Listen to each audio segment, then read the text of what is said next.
Current పరిస్థితి ఎట్లుండే, తర్వాత ఎట్లా మారింది ఒక్కసారి యాద్ చేసుకోండి. 2014 ముందు ఏ అపార్ట్మెంట్కు పోయినా, ఏ ఫంక్షన్ హాల్కు పోయినా, ఆఖరికి ఒక జిరాక్స్ దుకాణానికి పోయినా ఆ డీజిల్ గబ్బు లేకపోతే ఇన్వర్టర్లు కనబడేది. ఎక్కడ పోయినా ఎండాకాలం వచ్చిందంటే మధ్యాహ్నం పంక కూడా తిరగని పరిస్థితి. నేను చెప్పేది కరెక్టా కాదా?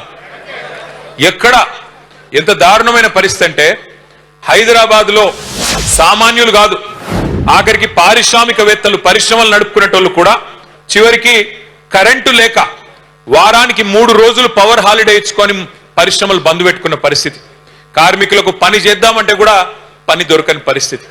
అట్లాంటి పరిస్థితి నుంచి కేసీఆర్ గారు వచ్చినాక కేవలం 6 నెలల్లో 65 ఏళ్లలో కాంగ్రెస్ ప్రభుత్వం చేయని పని, 65 ఏళ్లలో కాంగ్రెస్ ప్రభుత్వం చేయని పనిని 6 నెలల్లోనే చేసి 24 గంటల కరెంట్ ఇచ్చిన నాయకుడు ఎవరు?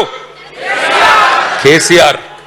ఒక ఇళ్లకే కాదు, పరిశ్రమలకే కాదు. జరా బయట जाओ ना भाई, क्या कर रहे तुम लोग, बैठ जाओ भाई मेरे, बैठ ओ हीरो बैठ यार, बैठ जा, कहीं गड़बड़ చేయి, మీరు కూడా కూర్చోరు, కూర్చోరు. 24 గంటల కరెంటు కేవలం పరిశ్రమలకు, ఇళ్లకే కాదు. భారతదేశంలో 28 రాష్ట్రాలు ఉన్నాయి. 28 రాష్ట్రాలు ఉన్నాయి. కోట్ల మంది రైతులు ఉన్నారు. కానీ 79 ఏళ్ల భారతదేశ చరిత్రలో వ్యవసాయానికి ఉచితంగా కరెంట్ 24 గంటల కరెంట్ ఇచ్చిన నాయకుడు ఎవరు? 24 గంటలు రైతుకు కరెంట్ ఇచ్చిన నాయకుడు కేసీఆర్.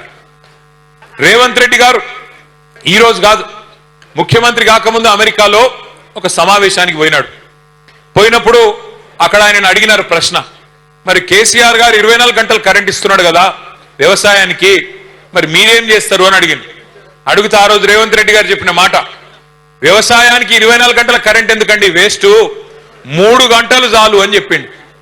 3 గంటలు కరెంట్ ఇస్తే చాలు, దినం 3 గంటలు ఇస్తే చాలు, అంతకంటే ఎక్కువ అవసరం లేదు అన్నాడు. కానీ నిన్న ప్లేటు ఫిరాయించి మాట మార్చి ఏం చెప్తున్నాడు, 24 గంటల కరెంట్ ఇయనికే నేను రైతు డిస్కౌంట్ పెడుతున్నా, రైతుల కోసం ప్రత్యేకంగా. ఎట్లయితే ఎస్పీడీసీఎల్, ఎన్పీడీసీఎల్ ఉంటుందో అట్లాగే కొత్త డిస్కౌంట్ పెడుతున్నా రైతులకు అంటున్నాడు. నేను ఒక్కటే మాట మిమ్మల్ని అడుగుతున్నా, రేవంత్ రెడ్డి చెప్పింది చేయడు, చేసేది చెప్పడు. ఆయన అలవాటు అది ఇప్పటికే అర్థమైంది మనందరికీ. నేను ఉత్తగానే చెప్తలేని ఈ మాట. ఇగో ఇప్పుడు ఒకటే చిన్న మాట, ఇక్కడ మా ఆడబిడ్డలు ఉన్నారు. ఏం చెప్పిండమ్మా మీకు అన్నాడు, కేసీఆర్ గారు 1,00,000 రూపాయలు ఇస్తున్నాడు లగ్గం చేసుకుంటే ఆడపిల్లలు, నేను తులం బంగారం ఇస్తా అన్నాడా లేదా? అన్నాడా? తులం బంగారం ఇచ్చుడు కాదు, అగో తెలంగాణ తల్లి ఉన్నది అక్కడ, ఆ తల్లి నెత్తి మీద కిరీటం ఎత్తుకపోయిండు, వడ్డానం కూడా ఎత్తుకొని పోయిండు, అవి కూడా మాయం చేసిండు. బంగారం కిరీటం ఎత్తుకపోయిండు, బంగారం వడ్డానం కూడా మాయం చేసిండు. గంత దొంగ. తులం బంగారం ఇచ్చుడు కాదు, మీ మెడల పుస్తలతాడు గుంజుకపోతే వాడే మంచోడని చెప్పిన నేను. కొంతమంది నమ్మిర్రు, కొంతమంది నమ్మలేదు. హైదరాబాద్ లో మీరు ఎవ్వరు నమ్మలే. కంటోన్మెంట్ లో ఆ రోజు లాస్యా నందిత పోటీ చేస్తే 18,000 ఓట్ల మెజారిటీతో మీరు కూడా ఆనాడు గులాబీ జెండాని గెలిపించిండ్రు. మీరు కూడా చెప్పినారు మళ్ళీ కేసీఆరే ఉండాలి, కేసీఆర్ ఉంటేనే హైదరాబాద్ బాగుంటుందని చెప్పింది. ఎందుకు చెప్పింది మీరు? కంటోన్మెంట్ లో పని జరిగింది కాబట్టి. మీరు అనుకోలే అన్నాడు కంటోన్మెంట్ వేరు, ఈ బోర్డు వేరు, ఇది మిలిటరీ వాళ్ళ చేతులు ఉంటుందట, రాష్ట్ర ప్రభుత్వం చేతిలో ఉండదట అనే ఒక కథ ఉండే ఇక్కడ. కానీ కేసీఆర్ గారు మీ కోరిక మేరకు, ఆ రోజు సాయన్న గారు ఎమ్మెల్యేగా ఉండే, వారి కోరిక మేరకు ఒకటే ఒక్క మాట మీదకెళ్ళి హైదరాబాద్ అంతా ఎట్లయితే మీరు 20,000 లీటర్లు ఉచితంగా ఇస్తున్నారో మాకు కూడా ఇయ్యాలే అని ఒక్క మాట అడిగితే, ఆ ఒక్క మాట మీదకెళ్ళి ఆ రోజు కేసీఆర్ గారు నిర్ణయం తీసుకొని కంటోన్మెంట్ లో 20,000 లీటర్లు ఉచితంగా ఇచ్చిన వాట వాస్తవం కాబట్టి మనం గెలిచినాం. ఆ రోజు రూపాయికే నల్లా కనెక్షన్ ఇచ్చుకున్నాం. ఆ రోజు 1 కాదు 2 కాదు ఎన్ని పనులు చేసినాం. మీ మిలిటరీ వాళ్ళు సతాయిస్తుంటే, మాటి మాటికి రోడ్లు బంద్ చేస్తుంటే నేను తిరిగిన ఉత్తరాలు పట్టుకొని ఆ కేంద్ర మంత్రుల చుట్టూ, రక్షణ మంత్రులు, సార్ ఇట్లా మీరు రోడ్లు బంద్ చేస్తే హైదరాబాద్ లో ఆగమాగం అవుతుంది, మా కంటోన్మెంట్ లో ప్రజలు ఆగమాగం అవుతారు, ఇష్టానుసారంగా అడ్డగోలుగా రోడ్లు బంద్ చేయొద్దు మీరు అని డిమాండ్ చేసినాం. మనం ఆఖరికి ఈడికెళ్ళి మన జుబ్లీ బస్ స్టాండ్కి వెళ్ళి అటు షామీర్పేటకు పోయేందుకు మనం పెద్ద ఫ్లైఓవర్ కడతామంటే జాగా ఇయ్యలే చాలా కాలం. 5 కేంద్ర మంత్రులను కలిసినాం, బతిమిలాడినాం. ఆఖరికి 2023 సంవత్సరంలో మనం మొత్తం పనంతా చేసినాక ఆఖరికి మన ప్రభుత్వం దిగిపోయినాక కాగితం వచ్చింది. ఏదో 100 ఎకరాలు ఇచ్చే కాగితం అప్పుడు వచ్చింది. కానీ మనం బాధపడలే, ప్రజలకు మంచి జరిగితే చాలు అనుకున్నాం తప్ప ఎన్నడూ వేరే తిరిగి ఆలోచించలే. అట్లాగే మీకు యాదికి ఉండాలి, గతంలో బోర్డు ఎన్నికలు పెడతారని అప్పట్లో 2023లో ఒక వార్త వచ్చింది. బోర్డు ఎన్నికలు పెడతారు అని వార్త వస్తే ఆ రోజు కేంద్ర రక్షణ మంత్రి రాజ్నాథ్ సింగ్ గారికి నేను ప్రత్యేకంగా కలిసి ఉత్తరం ఇచ్చిన. సార్, ఈ కంటోన్మెంట్ లో, మా సికింద్రాబాద్ కంటోన్మెంట్ లో దాదాపు 35,000 మంది ఓటర్లు ఉన్నారు. వాళ్ళంతా డిఫెన్స్ ల్యాండ్స్ లో తెలిసో తెలియకనో ఇండ్లు కట్టుకున్నారు. వాళ్ళకు కూడా దయచేసి ఓటు హక్కు ఇవ్వండి అని చెప్పి ప్రత్యేకంగా వారి కోసం కూడా 35,000 మంది ఓటర్ల కోసం కంటోన్మెంట్ లో కొట్లాడిన పార్టీ మన గులాబీ దండు. ఇవాళ ఎందుకు ఎస్ఐఆర్ కింద ప్రాముఖ్యత, ఎందుకు ఎస్ఐఆర్ అంటే ఏంది, దాని గురించి మనం ఎందుకు ఆలోచన చేయాలి అంటే, ఆ 35,000 మంది ఓటర్లు ఎవరైతే డిఫెన్స్ ల్యాండ్స్ లో ఉన్నారో, ఎవరైతే డిఫెన్స్ భూముల్లో తెలుసో తెలియకనో ఇల్లు కట్టుకున్నారో, గుడిసెలేసుకున్నారో, వాళ్ళందరికీ రేపు ఓటు హక్కు కల్పించాలంటే ఆ బాధ్యత మీ మీదనే ఉంటది, బూత్ లెవెల్ ఏజెంట్ల మీదే ఉంటది. యుద్ధం చేయాలి అవసరమైతే. యుద్ధం అంటే కత్తులు కట్టర్లతో కాదు, యుద్ధం అంటే కత్తులు తీసుకొని పొడుచుకుని కాదు నేను చెప్పేది. యుద్ధం అంటే ఆర్గ్యూ చేయాలి, హక్కు కోసం కొట్లాడాలి, కోర్టుకు పోవాలి, అవసరమైతే నిలదీయాలి ప్రభుత్వాలను. వాళ్ళు మావోళ్ళు కాదా, వాళ్ళు భారతదేశ పౌరులు కాదా, వాళ్ళకాడ పాస్పోర్ట్ లేదా, వాళ్ళకాడ రేషన్ కార్డు లేదా, మరి ఓటు హక్కు ఎట్లియర్ మీరు అని యుద్ధం అట్లా చేయాలి. ఆ పని చేయాల్సిందే ఈ ఎస్ఐఆర్ కార్యక్రమంలో చేయాల్సి ఉంటుంది. అట్లాగే చాలా పనులు చేసుకున్నాం కంటోన్మెంట్ లో. తమ్ముడు చెప్పినట్టు క్రిషాంత్ డబుల్ బెడ్రూమ్ ఇల్లు కట్టుకున్నాం, మల్టీపర్పస్ ఫంక్షన్ హాల్ కట్టుకున్నాం. హైదరాబాద్ లో కరెంటు, మంచినీళ్లు ప్రజలు కోరుకునేటి గివే కదా. మోరీలు మంచిగా చేయాలి, పిల్లల కోసం సౌలత్ చేయాలి, ఈ పనులు చేసినాం. అందుకే మళ్ళీ గెలిపించింది. కానీ హైదరాబాద్ మొత్తం మనమే గెలిచినాం. ఇక్కడ ఒక్క సీటు కూడా కాంగ్రెస్ కు రాలే 2023లో. కానీ ఊర్లలో నమ్మిండ్రు, అన్ని గివే దొంగ మాటలు చెప్తే నమ్మిండ్రు. ఇవాళ రైతు డిస్కమ్ అనే అబద్ధాలు చెప్తున్నాడు కదా రేవంత్ రెడ్డి. అట్లాగే ఆ రోజు రైతుల గురించి 1 కాదు 2 కాదు 34 హామీలు ఇచ్చిండు. స్వయంగా రాహుల్ గాంధీని పట్టుకొచ్చిండు వరంగల్కు. పట్టుకొచ్చి కేసీఆర్ 10,000 ఇస్తే నేను 15,000 ఇస్తా ఎకరానికి. కేసీఆర్ గారు ₹1,00,000 రుణం మాఫీ చేస్తే నేను 2 లక్షలు చేస్తా. కేసీఆర్ 24 గంటల కరెంట్ ఇస్తే నేను 48 గంటలు ఇస్తా అని నమ్మబలికి రైతు డిక్లరేషన్ అని పెట్టి 34 హామీలు ఇచ్చి, ఎస్సీ ఎస్టీ డిక్లరేషన్ అని సపరేట్ గా పెట్టి, బీసీ డిక్లరేషన్ అని ఇంకో దిక్కు పెట్టి, యువజన డిక్లరేషన్ అని ఇంకో దిక్కు పెట్టి, మైనారిటీ డిక్లరేషన్ అని ఇంకో దిక్కు పెట్టి, మహిళా డిక్లరేషన్ అని ఇంకో దిక్కు పెట్టి, మొత్తం చాటభారతం అంతా రాసిండ్రు వాళ్ళ మేనిఫెస్టో. అందులో ఎన్ని రాసిండ్రు హామీలు? 420 హామీలు ఇచ్చిండ్రు. 1 కాదు 2 కాదు 420 హామీలు ఇచ్చిండ్రు. 420 వాదా కరే ఆప్సే. ఈ 420 మాటలు నమ్మి ఆ దొంగ కాంగ్రెస్ కు కొంతమంది ఓట్లేసారు. ఓట్లేసి ఏమైంది? దేశమంతా వదిలించుకున్నారు కాంగ్రెస్ అనే దరిద్రాన్ని. ఒక మన దగ్గర ఆయన తెచ్చి నెత్తి మీద పెట్టుకున్నట్టు అయింది.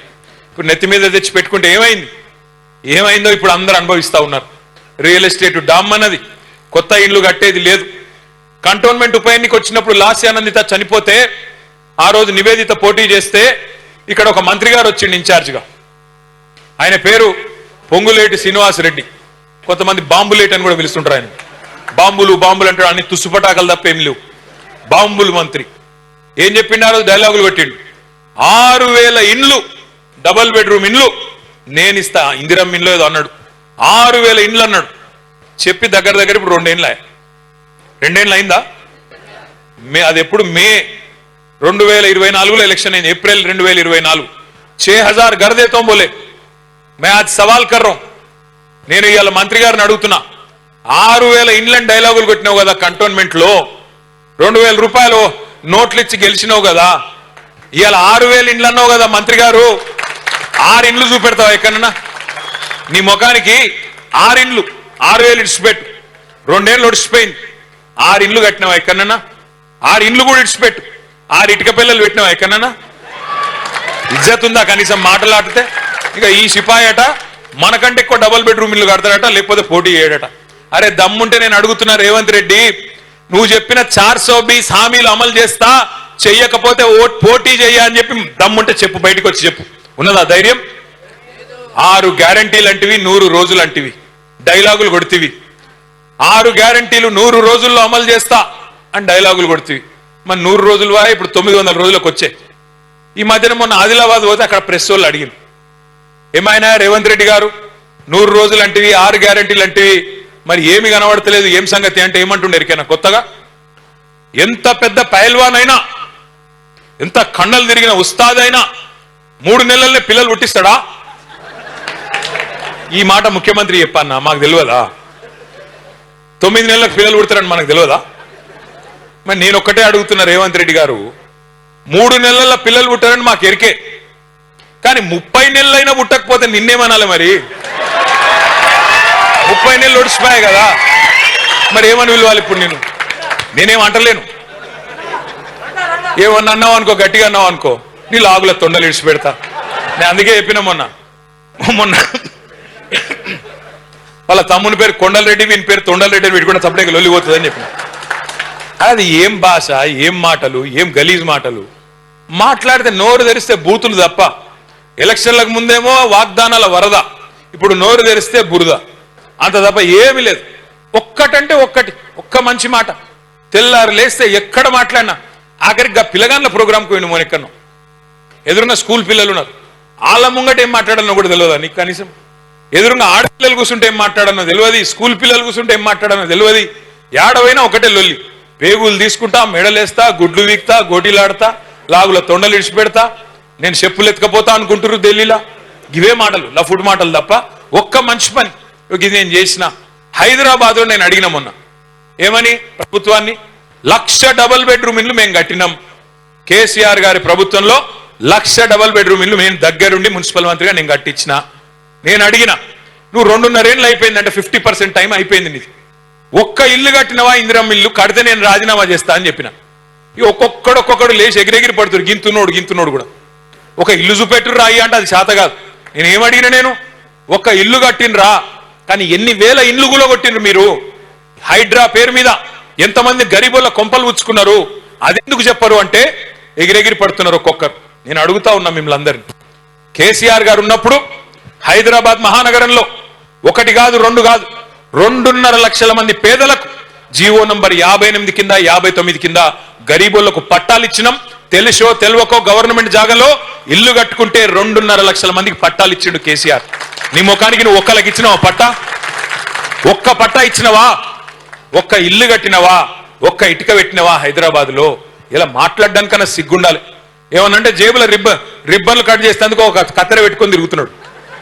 మనం కట్టిన ఫ్లైఓవర్లు అక్కడ కట్ చేయాలి, మనం కట్టిన బిల్డింగ్లకు కట్ చేయాలి, మనం కట్టిన డబుల్ బెడ్రూమ్లకు 3 రంగులు ఉయ్యాలి, నేనే కట్టిన డైలాగులు కొట్టాలి, మనం ఇచ్చిన ఉద్యోగాలకు ఈయన పోయి కాయిదాలు ఇవ్వాలి. అంత తప్ప నువ్వు చేసింది ఏందా? ఏమన్నా మాట్లాడినావనుకో గట్టిగా, వెనకటికి ఎవడో అన్నాడట, ముఖం బాగా లేకపోతే అద్దం బల కొట్టుకుంటాడు. ముఖం బాగాలేక అద్దం బల కొట్టిండంట. అరే నీకు పరిపాలన చేత అయితే లేదు, నువ్వు చెప్పిన హామీలు అమలు చేయరా నాయన అంటే అప్పుల పాలు చేసిపోయింది కేసీఆర్. అప్పులైపోయింది, మొత్తం దివాలా తీసింది, ఐపీ పెట్టిన అని మాట్లాడతాడు. నేను అడుగుతా ఉన్నా రేవంత్ రెడ్డిని, సరే నువ్వు అన్నది నిజమే అనుకుందాం ఒక నిమిషానికి. కేసీఆర్ అప్పులు చేసిండు అంటున్నావు. ఏం చేసిండు కేసీఆర్ గారు అప్పులు చేసి? కేసీఆర్ గారు అప్పు చేసి 1,00,000 డబుల్ బెడ్రూమ్ ఇల్లు కట్టిండు హైదరాబాద్ లో. కేసీఆర్ గారు అప్పు చేసిండు. అప్పు చేసి ఏం చేసిండు? రైతుల ఖాతాల్లో 73,000 కోట్ల రూపాయలు వేసిండు కేసీఆర్ రైతు బంధు రూపంలో. కేసీఆర్ అప్పు చేసిండు, 2 సార్లు రుణమాఫీ చేసిండు, 30,000 కోట్లు రైతుల ఖాతాల్లో వేసిండు. కేసీఆర్ అప్పు చేసిండు భయ్. 1,00,000 కోట్లు ఖర్చు పెట్టి, 1 కాదు 2 కాదు 1,00,000 కోట్లు ఖర్చు పెట్టి కేసీఆర్ గారు విద్యుత్ వ్యవస్థ మొత్తం చక్కగా చేసిండు. అందుకే 24 గంటల కరెంటును 65 ఏళ్లలో ఇయ్యలేని దాన్ని ఒక 6 నెలలనే చేసి చూపెట్టిండు కేసీఆర్. కేసీఆర్ అప్పు చేసిండు, ఇంటింటికి నల్లా పెట్టి నీళ్లు ఇచ్చిండు. హైదరాబాద్ లో 20,000 లీటర్లు ఉచితంగా ఇచ్చిండు. ఎస్, కేసీఆర్ అప్పు చేసిండు. మీ కాంగ్రెస్ గవర్నమెంట్ లో 5 మెడికల్ కాలేజీలు లేకుండా తెలంగాణలో కేసీఆర్ అప్పు చేసి 33 మెడికల్ కాలేజీలు కట్టి ఎస్సీ ఎస్టీ బీసీ మైనారిటీ పిల్లలకు డాక్టర్ అయ్యే అవకాశం కల్పించిండు. కేసీఆర్ అప్పు చేసిండు, 33 నర్సింగ్ కాలేజీలు కట్టిండు. కేసీఆర్ అప్పు చేసిండు, కాళేశ్వరం ప్రాజెక్టు కట్టిండు, 45 లక్షల ఎకరాలకు నీళ్లు ఇచ్చిండు. పంజాబ్ ను హర్యానాను దాటిపోయి తెలంగాణ ఇవాళ దేశానికి బువ్వ పెట్టే స్థాయికి వచ్చిందంటే కేసీఆర్ నచ్చింది కాబట్టి ప్రాజెక్టు. కేసీఆర్ అప్పు చేసిండు, 45,000 చెరువులు బాగు చేసిండు మిషన్ కాకతీయాల. కేసీఆర్ అప్పు చేసిండు, 15 లక్షల మంది ఆడపిల్లల పెళ్లిళ్ళు చేసిండు. కేసీఆర్ అప్పు చేసిండు, 15 లక్షల మంది ఆడ కూతురులకు కేసీఆర్ కిట్లు ఇచ్చిండు.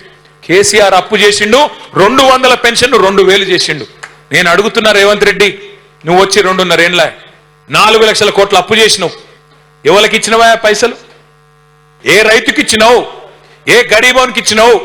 ఎక్కడ ఇండ్లు కట్టినావు, ఏం చేసినావు? మహిళలకు 2500 ఇస్తా అన్నావు, ఇచ్చినవా? ముసలులకు 4000 పెన్షన్లు ఇస్తా అన్నావు, ఇచ్చినవా? పిల్లగాళ్ళకు 2 లక్షల ఉద్యోగాలు ఇస్తా అన్నావు, ఇచ్చినవా? 4000 నిరుద్యోగ భృతి ఇస్తా అన్నాడు, ఇచ్చిండా? స్కూటీలు ఇస్తా అన్నాడు, ఇచ్చిండా? స్కూటీలు లేవు, లూటీ మాత్రం జోర్దార్ నడుస్తున్నది. రైతు బంధు లేదు, రాహుల్ బంధు మాత్రం మంచిగా నడుస్తున్నది. రాహుల్ ఖాతాలో మాత్రం టింగు టింగు అని పడుతున్నాయి, ఇక్కడ రైతుల ఖాతాల్లో మాత్రం ఏది లేదు. యూరియా ఇచ్చే ముఖం లేదు, యూరియా ఇచ్చే తెలివి లేదు ఈ సన్నాసికి. ఈయనంట రైతు డిస్కౌంట్ పెడతాడంట. రైతుకు కరెంట్ ఇచ్చే తెలివి లేదు, యూరియా ఇచ్చే తెలివి లేదు, రైతు బంద్ వేసే ముఖం లేదు, రైతు కనీసం పండించిన పంట కొనే తెలివి కూడా లేదు నీకు. నువ్వంట రైతు డిస్కౌంట్ పెడతా అంటే ఎవడు నమ్ముతాడు స్వామి నిన్ను? రేవంత్ రెడ్డి మాటలు ఎట్లున్నాయంటే రైతుల గురించి, నేతి బీరకాయలో నెయ్యి ఎంత ఉంటుందో రేవంత్ రెడ్డికి రైతుల మీద గంతే ప్రేమ ఉన్నది. మైసూర్ పాకులో మైసూర్ ఎంత ఉంటుందో రేవంత్ రెడ్డి రైతు డిస్కంలో రైతు గంతే ఉన్నాడు. అది రైతు డిస్కం కాదు, రైతు మెడకు ఉరిబెట్టే డిస్కాము, రైతును సంపేసే డిస్కాం తప్ప ఇంకొకటి కానే కాదు. ఇక్కడ ఉన్న మీరు కూడా చాలా మంది రైతు బిడ్డలే ఉంటారు. అందుకే చెప్తున్నా, మీరు పట్నపోళ్ళైనా మీకు కూడా రైతులతో అంటూ సొంటూ ఉంటది. అందుకే చెప్తా ఉన్నా. ఇంకొక మాట కూడా నేను మీకు విజ్ఞప్తి చేస్తా ఉన్నా. సరే, రాజకీయం కైలాసం ఆటోస్ ఉంటుంది. అప్పుడప్పుడు మనం ఎంత మంచిగా పనిచేసినా పెద్ద బామ్మ మింగేస్తుంది. పెద్ద బామ్మ మింగితే ఏమవుతుంది? మళ్ళీ మొదటికెళ్ళి మొదలు పెట్టాలి. ఆడిరా లేదా మీరు? కైలాసం ఆట ఎప్పుడన్నా ఆడిరా లేదా? ఆడిరా? అట్లా అప్పుడప్పుడు అవుతుంది. మీరు హైదరాబాద్ వాళ్ళు మంచిగానే ఓటేసారు, కానీ ఊర్లల్లో పాపం నమ్మినరు. నమ్మిన పాపానికి ఇలా వాళ్ళే బాధపడుతున్నారు అందరికంటే ఎక్కువ. వడ్లు కొనేటోడు లేడు, మక్కలు కొనేటోడు లేడు, సంచులు ఇచ్చేటోడు లేడు. వీళ్ళకు ధాన్యం సంచుల మీద లేదు, ఢిల్లీకి పంపే ధనం సంచుల మీద మాత్రం బాగా మోజున్నది రేవంత్ రెడ్డి గారికి. ఆడికి మాత్రం మంచిగా పోతున్నాయి సంచులు, ఇక్కడ మాత్రం సంచులు లేవు. అందుకే నేను అనేది, ఇట్లాంటి దుర్మార్గమైన ప్రభుత్వాన్ని ఇవాళ దేశం మొత్తం కాంగ్రెస్ పార్టీని వదిలించుకున్నారు. ఈ దరిద్రం మాకొద్దని. కానీ మనోళ్ళు నెత్తి మీద దుక్కున్నారు. దానికి ఇలా బాధపడే పరిస్థితి వచ్చింది. అందుకే మీకు ఒక 2 నిమిషాలు ఎస్ఐఆర్ అంటే ఏందో కూడా నేను చెప్పే ప్రయత్నం చేస్తా. ఒక్కసారి దయచేసి మీ స్క్రీన్లు మీరు చూడాలని చెప్పి నేను కోరుతా ఉన్నాను.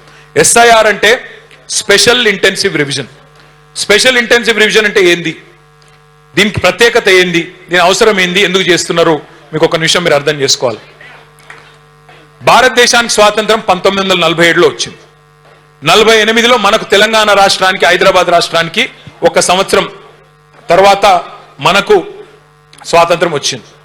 48 నుంచి 51 మధ్యలో పెద్దలు మహానుభావులు, భారతరత్న దార్శనికుడు డాక్టర్ బాబాసాహెబ్ అంబేద్కర్ గారి నాయకత్వంలో ఆనాడు రాజ్యాంగాన్ని రాయమని చెప్పి ఒక కమిటీ వేసుకున్నారు. కమిటీ వేసుకుంటే బాబాసాహెబ్ అంబేద్కర్ గారు ఆ రోజు ఒక గొప్ప నిర్ణయం తీసుకున్నారు. ప్రపంచంలో ఏది ఎట్లా ఉన్నా, ఎవరైనా ధనికుడైనా, బాగా డబ్బులున్నోడైనా, లేదా అస్సలు డబ్బులు లేని పేదవాడైనా, భారతదేశంలో ఒక మనిషికి ఒకటే ఓటు హక్కు ఉండాలి. నువ్వు అంబానీ కావచ్చు, లేదా నిరుపేదవు కావచ్చు, కానీ నీకైనా అంబానీకైనా ఒకటే ఓటు హక్కు ఉండాలని చెప్పి నిర్ణయం తీసుకొని ప్రతి మనిషికి ఇచ్చే ఓటు విలువ ఒకటే ఉంటది అని నిర్ణయం తీసుకున్నారు. దాని ఆధారంగానే తర్వాత 1951, 52లో మొట్టమొదటిసారి ఎన్నికలు జరిగినాయి. అక్కడి నుంచి ఈ రోజు దాకా 2026 దాకా ఇప్పటి వరకు భారతదేశంలో 13 సార్లు ఎస్ఐఆర్ జరిగింది. 13 సార్లు. ఇదేం కొత్తది కాదు. ఎస్ఐఆర్ అంటే ఏం లేదు, పెద్ద కన్ఫ్యూజ్ అయ్యేది కూడా ఏం లేదు. కేవలం ఓటర్ లిస్టును జల్లెడబట్టే కార్యక్రమం. అది ఏంటిది అనేది నేను మీకు ఎక్స్ప్లెయిన్ చేసే ప్రయత్నం చేస్తాను. Next slide. ఎస్ఐఆర్ అంటే కొత్త ఓట్లు చేర్చుడు. కొత్త ఓట్లు 18 ఏళ్ళు నిండిన వాళ్ళు ఎవరైనా ఉంటే వాళ్ళ ఓట్లు చేర్పించుడు. అట్లాగే ఎవరైనా చచ్చిపోతే వాళ్ళ ఓటు తీసేసుడు. ఎవరైనా కంటోన్మెంట్కి వెళ్ళి ఇంకో నియోజకవర్గానికి షిఫ్ట్ అయినారనుకో, ఉదాహరణకి కంటోన్మెంట్లో ఓటు ఉండే, వీడికెళ్ళి మీరు చదువు కోసమో ఉద్యోగం కోసమో పక్కకు అవతలకి సనత్ నగర్ పోయిననుకో, వీడికెళ్ళి అటు మార్చుకోవడం. లేదా ఎవరైనా సనత్ నగర్కి వెళ్ళి యువతలకు వచ్చిరనుకో మీ దగ్గరికి, ఇక్కడ రాయించుకోవడం. ఇదివరకు ఎట్లుండే అంటే మనకి ఒక్కొక్కరికి, మీకు తెలుసు నాకు తెలుసు, డూప్లికేట్ ఓట్లు ఉండే. ఒక ఓటు ఇక్కడ, ఒకటి ఊళ్ళే, ఒకటి ఇక్కడ, ఒకటి పక్క నియోజకవర్గంలో అట్లా ఉండే. ఎస్ఐఆర్ తర్వాత ఏమవుతుందంటే అవన్నీ పోతాయి. కేవలం